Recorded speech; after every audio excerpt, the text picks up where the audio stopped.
नमस्कार. मी भाऊ तोरसेकर. तुम्ही बघत आहात प्रतिपक्ष. मित्रांनो, गेल्या काही महिन्यांपासून हळूहळू करत शरद पवार हे महाराष्ट्राच्या राजकारणातून आणि एकूणच भारतीय राजकारणातून अंतर्धान पावत चाललेत की काय अशी शंका येते. आणि याविषयी मी यापूर्वी एकदा बोललेलो आहे. आपणही राजकारणात टिकून राहावं या वयात सुद्धा इतकी प्रतिकूल परिस्थिती आणि प्रतिकूल प्रकृती असताना सुद्धा राजकारणातून बाजूला होण्याची इच्छा पवारांच्या मनाला शिवलेली नाही.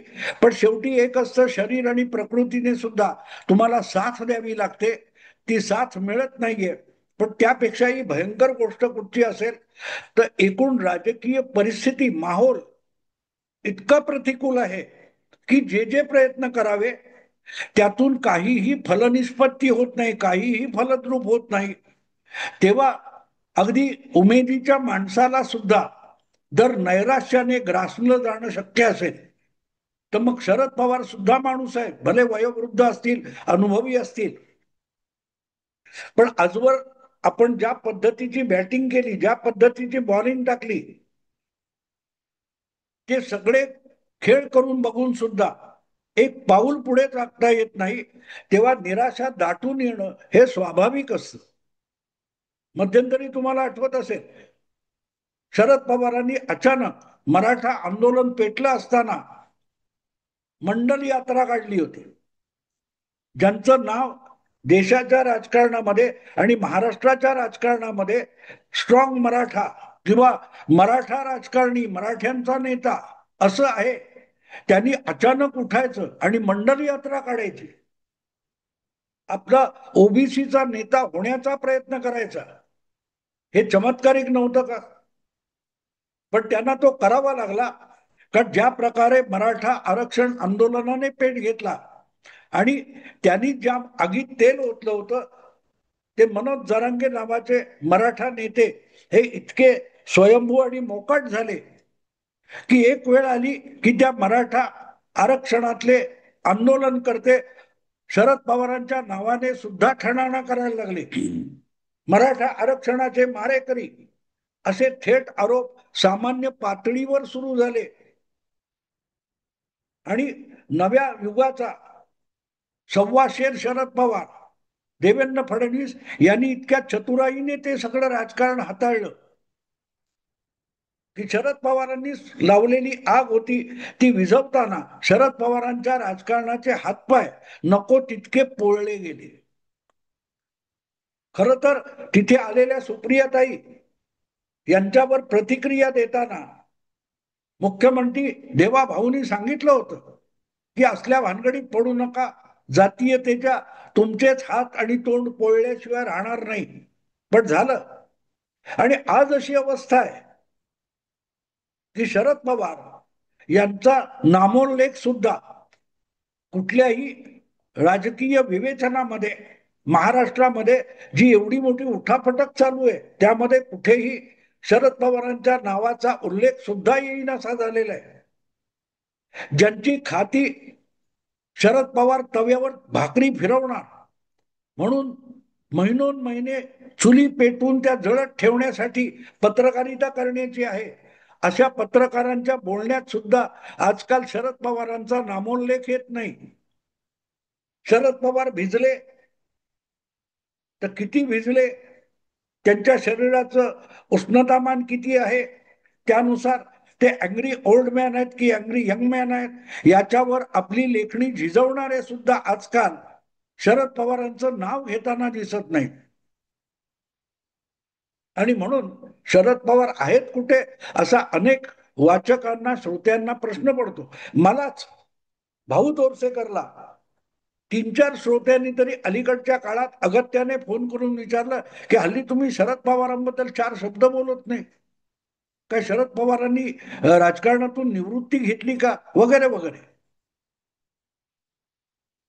म्हणजे मी बोलत नाही ठीक आहे, पण ज्यांची सगळी हयात शरद पवारांच्या आरत्या ओवाळण्यात गेली त्यांना पण आजकाल शरद पवारांचा विसर पडलाय. शरद पवारांनी हात हलवला तरी त्यातून गुगली टाकलेला बॉल ज्यांना दिसतो ते सुद्धा शरद पवारांनी विसरून गेले. झालंय काय?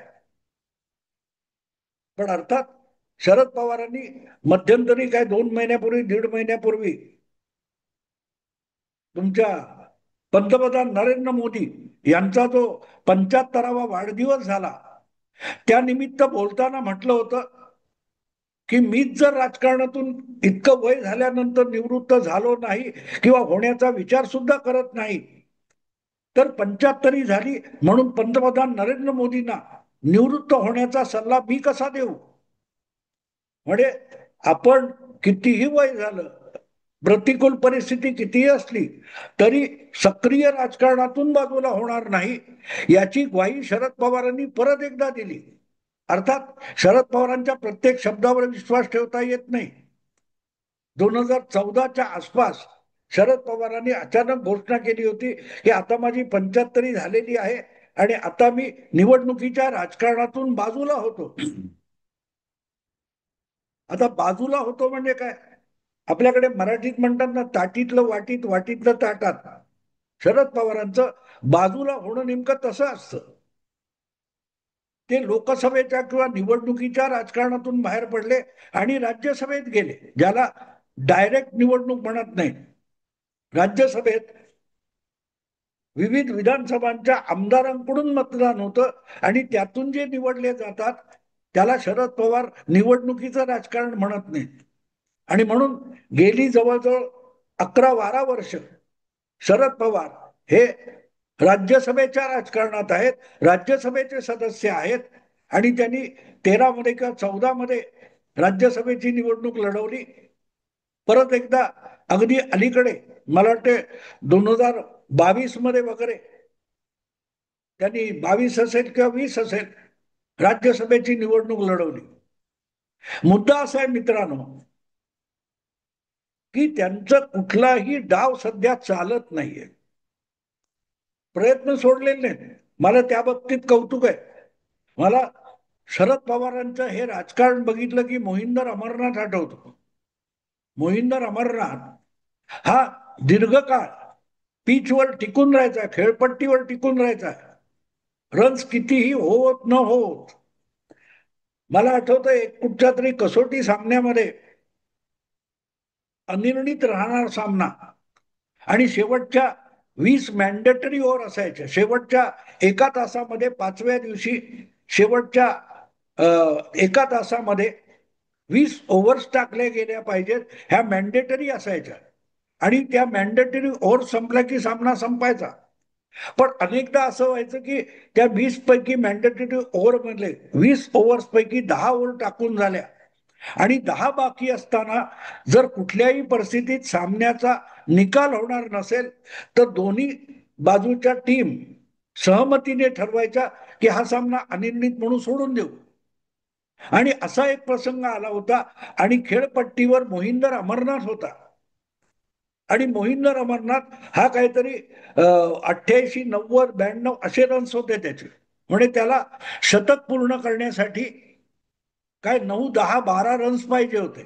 तर त्याने रिक्वेस्ट केली की माझं शतक पूर्ण होऊ दे, टेस्ट क्रिकेटमध्ये रेकॉर्डमध्ये माझं शतक जाईल तेव्हा तोपर्यंत तरी सामना चालू ठेवा.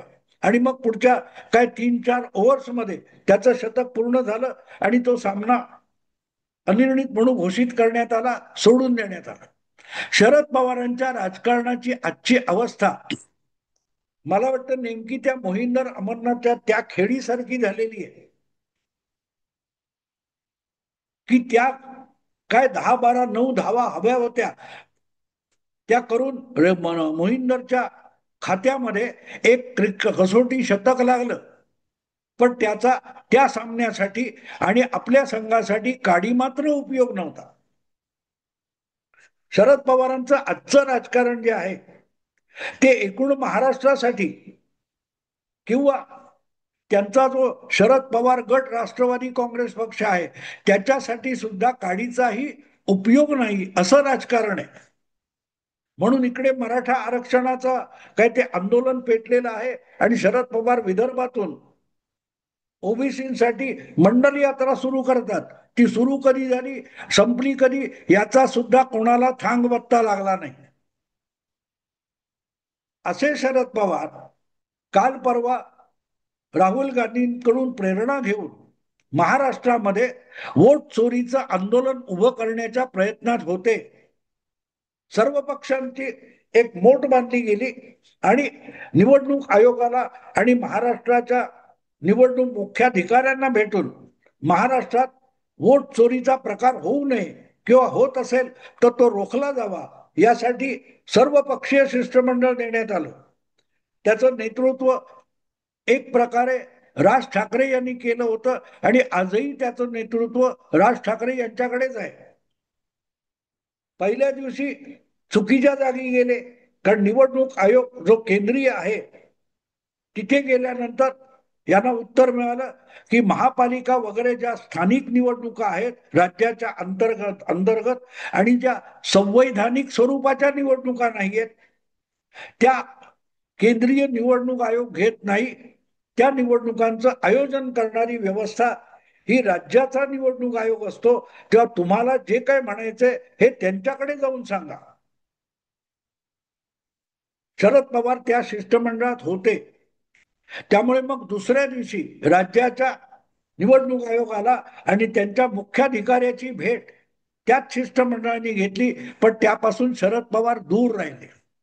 कारण त्यांच्या लक्षात आलं की यातून काहीही निष्पन्न होणार नाही. आणि का हो मी असं का म्हणतोय तर त्याचं कारण आपल्याला बिहारमध्ये दिसतं. बिहारमध्ये 3 महिने आधीपासून राहुल गांधी यांनी दणक्यात निवडणुकीचा बिहार विधानसभा निवडणुकीसाठी तयारी सुरू केली होती. हलकल्लोळ माजवला होता. मतदार याद्यांमध्ये घोळ आहे. मेलेल्या माणसांची नावं मतदार यादीत आहेत आणि जिवंत माणसांची नावं मेलेले म्हणून मतदार यादीतून वगळली गेली. ह्याच्यावर जो काय हलकल्लोळ माजवला, पॉवर पॉइंट प्रेझेंटेशन केलं, बंगलोरला केलं, दिल्लीत केलं, आपल्या दिल्लीच्या निवासस्थानी केलं. त्यासाठी विरोधी नेते बोलवले सगळ्या पक्षांचे. पुढे काय झालं, कोणीतरी सुप्रीम कोर्टात गेलं आणि सुप्रीम कोर्टाने यांचं सगळं पितळ उघडं पाडलं की तुम्ही लाखो लाखो 65 लाख नावं वगळली गेली म्हणता, जिवंत असून मेलेली म्हणून काटली गेली म्हणता. तर ज्यांचं नाव मतदार यादीतून काटलं गेलंय पण ते जिवंत आहेत, अशा 15 लोकांना कोर्टात घेऊन या असं सुप्रीम कोर्टाने या सगळ्या विरोधी पक्षांना, राहुल प्रणित विरोधी पक्षांना काम सांगितलं. त्यांना 5 देखील अशी माणसं आणता आली नाहीत आणि सुप्रीम कोर्टाने अक्षरशः डोंगणावर लाथ मारल्यासारखे हे हलकल्लोळ माजवणाऱ्यांना हाकून लावले आणि राहुल गांधींचा फुगा बिहारच्या निवडणुकीत फुटला. आणि तो असा फुटला की तो तोंडावरच फुटला. आणि त्यामुळे आता बिहारची निवडणूक ऐन रंगात आलेली आहे. अर्ज भरून झाले, शेवटचे 10 दिवस आहे. 6 तारीखला पहिलं मतदान आहे पुढच्या 10 दिवसात. तरीही राहुल गांधी बिहारकडे फिरकलेले नाही.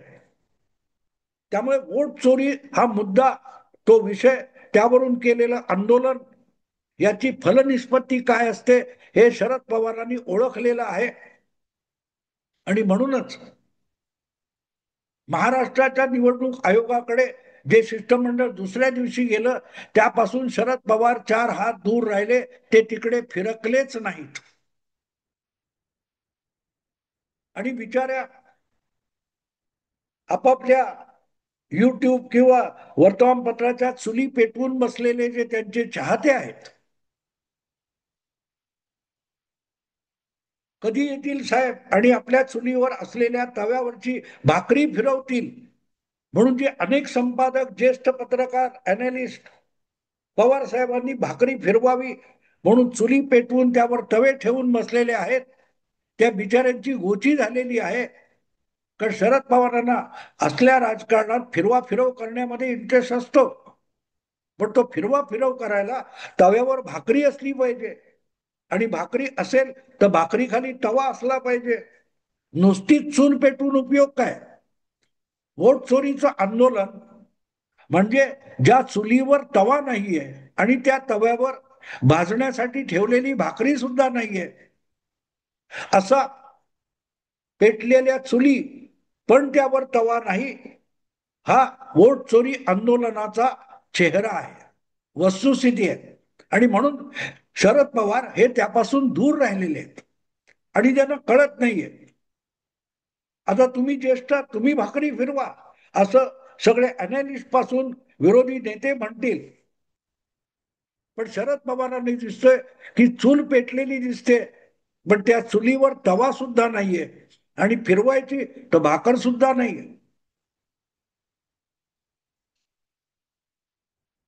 भाकरी फिरवली नाही तर जळते, बरोबर आहे, म्हणून ती फिरवली पाहिजे. पण तव्यावर फिरवायला भाकरी असली पण पाहिजे. आणि तव्यावर फिरवायची जी भाकरी असते, दोन्ही बाजूने योग्यरित्या भाजली जाण्यासाठी ती भाकरी तव्यावर असावी लागते. तुमच्या डोक्यात कल्पनेत असून चालत नाही. कल्पनेतल्या भाकऱ्या कुठल्याही तव्यावर भाजल्या जात नाहीत खऱ्या खुऱ्या. आणि म्हणून या सगळ्यापासून शरद पवार हे पद्धतशीरपणे बाजूला राहिले. याचं कारण त्यांच्यासारख्या अनुभवी डोळ्यांना कळतं की चुली पेटलेल्या असतील पण त्या चुलीवर तवा सुद्धा नाहीये आणि फिरवायला भाकर सुद्धा नाहीये. साधा सरळ मुद्दा इतकाच की वोट चोरी म्हणून जे आंदोलन तापवलं जात आहे आणि ते तापवण्यासाठी अहोरात्र राबणारे जे पत्रकार चुली पेटून बसलेले आहेत, त्यापैकी एकाच्याही तव्यावर, आपल्या चुलीवर तवा सुद्धा नाहीये आणि ते साहेबांना सांगतायत या साहेब आणि भाकरी फिरवा. पण अशा चुलीवर, पेटलेल्या चुलीवर हात ठेवला तर आपला हात भाजेल, ज्यांनी चूल पेटवली त्याचा हात भाजणार नाही, एवढी बुद्धी शरद पवारांकडे नक्की आहे. आणि म्हणून जे पत्रकार युट्यूबर रोजच्या रोज फुंकर नळी घेऊन फुंकर घालून घालून चूल पेटवतायत, जाळ तयार करतायत, त्यांच्या कुठल्याही चुलीवर तवा नाहीये की त्या तव्यावर भाकरी नाहीये. थोडक्यात वोट चोरी आंदोलन आणि त्यामुळे महाराष्ट्रातलं त्रिपक्षीय महायुती सरकार हादरून टाकण्याच्या गर्जना आणि वल्गना चालू आहेत, त्यापासून शरद पवार स्वतःला दूर ठेवत आहेत. कारण त्यांना कळतंय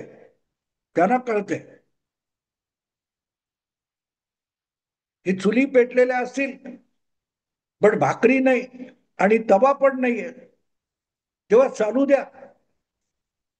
फुंकून फुंकून फुंकणीने कितीही फुंकर घातली तर आग पेटवली जाईल, रसरशीत आग पेटेल. पण ज्या आगीवर आणि ज्या चुलीवर तवा नाही त्यावर भाकऱ्या होऊ शकत नाहीत, एवढी जरी असल्या शहाण्यांना अक्कल आली तर मग साहेब भाकरी फिरवतात म्हणजे काय याचा साक्षात्कार त्यांना होईल. मित्रांनो, विषय आवडला, लाईक करा, शेअर करा आणि प्रतिपक्षाला सबस्क्राईब करा. नमस्कार.